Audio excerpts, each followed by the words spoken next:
That's right, lockdown 2.0. Time to have a little bitch and a moan. Fucking, what is our government doing?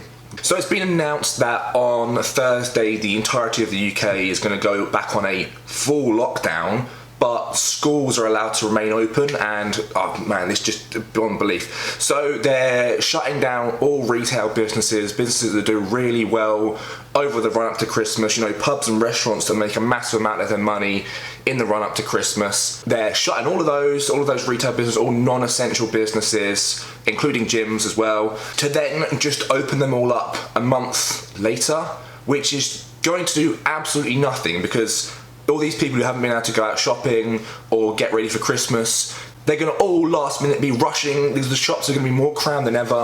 Supermarkets are going to be a disaster. One, it really hurts small business owners who can't afford like websites or can't afford to do delivery service and really rely on their single shop.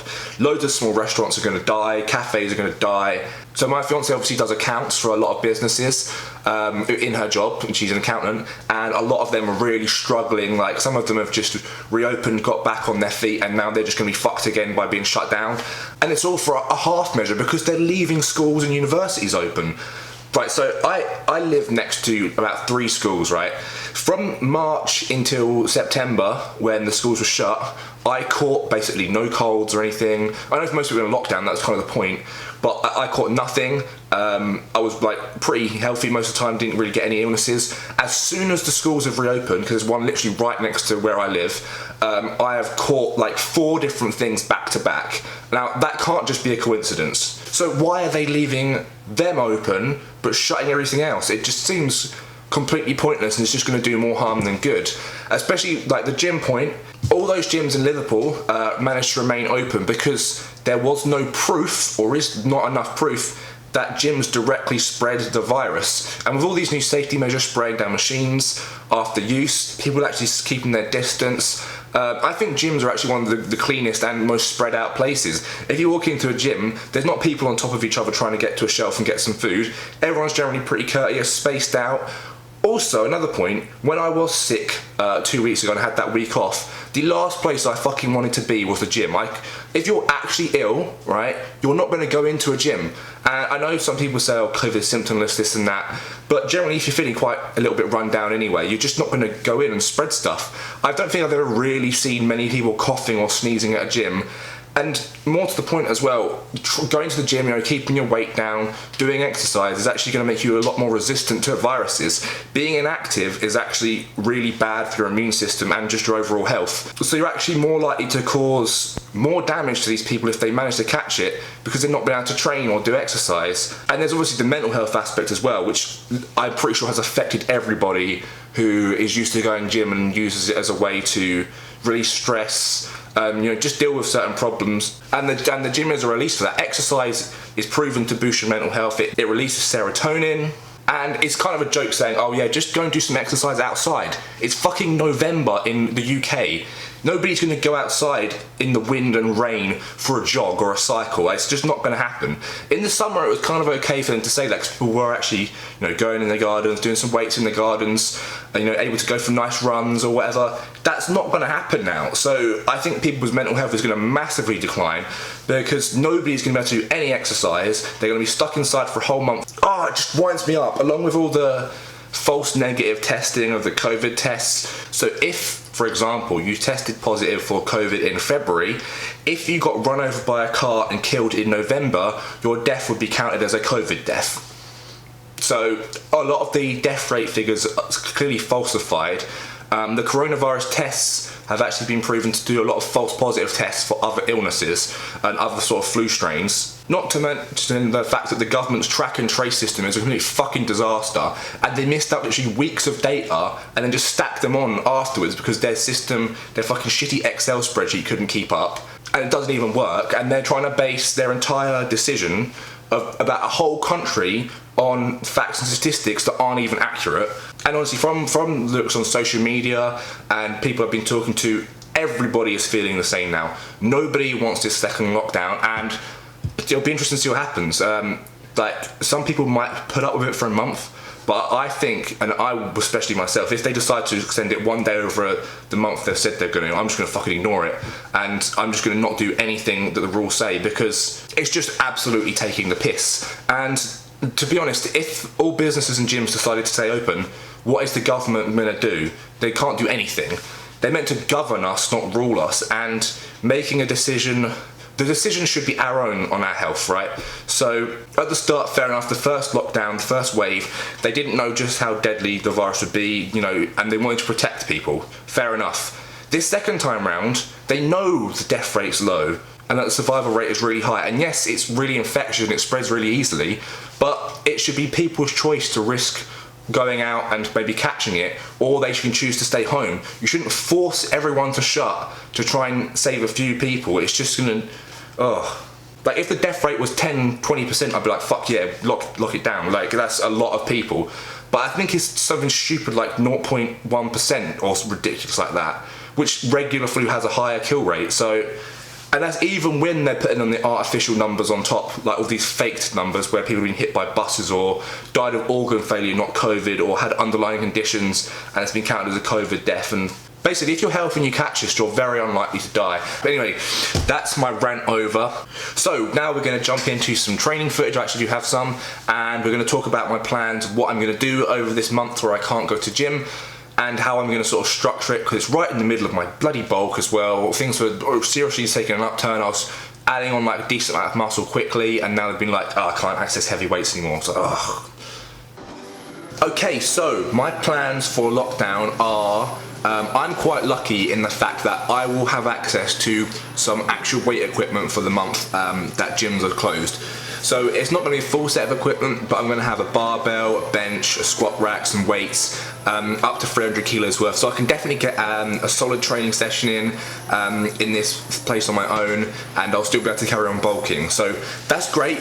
But unfortunately, obviously, all my clients are not going to have access to that. So all my UK guys, basically all of them are pretty much bulking. So they're all going on a mini cut for 4 weeks. Going to do a lot of HIIT cardio sessions inside.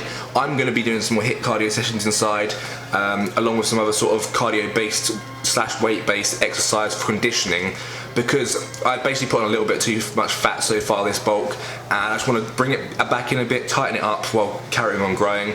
So that means hitting a bit more cardio. So there'll likely be a couple of cardio intense sort of videos, watching me be completely out of breath, which I don't really often show much. But yeah, I do enjoy, you know, pushing my lungs hard sometimes, and I really should up my fitness anyway. So it's a good opportunity in this month to really just, you know, push a bit more cardio stuff, as I'm not going to be able to do as intense a training, but hopefully I'll be able to get enough in that I'll still get gains going. So that are my plans. So I'm quite lucky in that sense, and it's why even though I'm ranting, I'm not too stressed about the situation.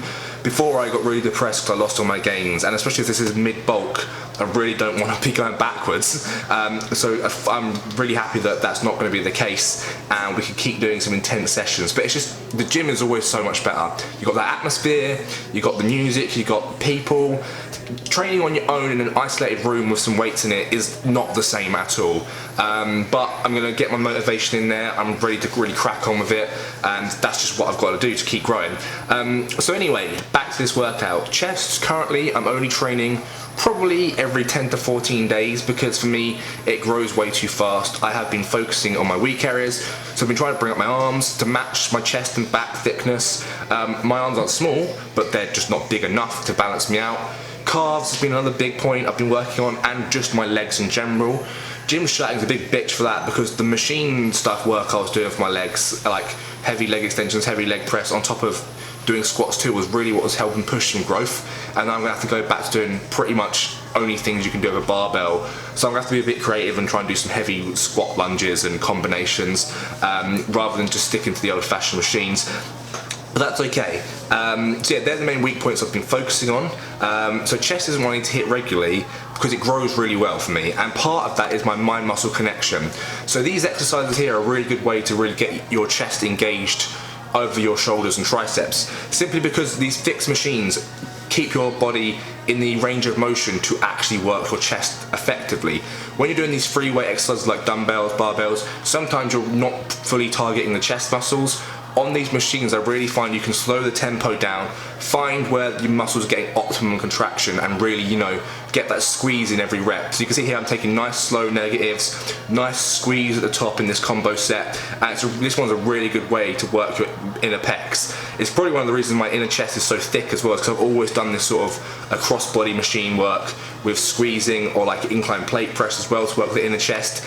I actually try and target different areas. You know, just doing flat barbell is only going to do so much. You got to try and do these other exercises as well to get that full development. Flies is another one I see people do wrong all of the time. You want to get that slow negative tempo, that stretch, fully stretch out the fibers, then boom, squeeze, tense hard for a second, back down. This is how I've always done flies, and it's helped my chest get that nice width to it. I only ever need to do like 4 sets per workout, and that's enough. Honestly, I did this chest day now 4 days ago, and my chest is still in bits from it. It's still really sore, so did the job.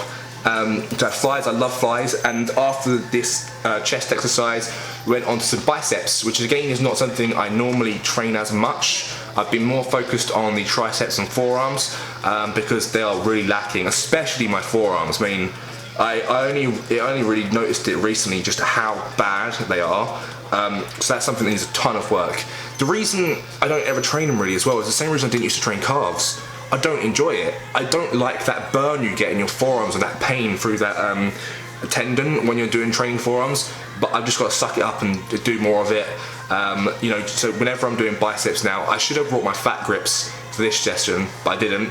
So in future, that's what I'll be doing, or at home in my month off as well. I'll be doing a lot of extra, you know, dumbbell work with my fat grips, try and build up those forearms, do a bit of tricep work as well inside with the home dumbbells, which is something I'm going to do pretty much every day. So that's going to help me grow, and I've got a few home clients who are working on just growing their arms and shoulders while they're off gym, and once they go back, going to focus on more of the other body parts, because let's face it, what guy doesn't want massive shoulders and arms? And that is something you can grow with like moderate to light weight, so it's pretty handy for a lot of people who've got some basic kit.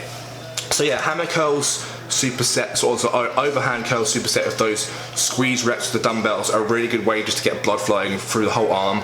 Then we went on to some straight dumbbell curls afterwards, really just get a massive pump, and I feel like my shape is really coming back to where it was when I was contest prepping. Like I've got the shoulder roundness, I've got, in fact, I think honestly I might even be in better sort of balanced shape. I'm just obviously not as lean, and I've still got time to keep adding more and more mass to this. I'm loving my current cycle, like it's really good.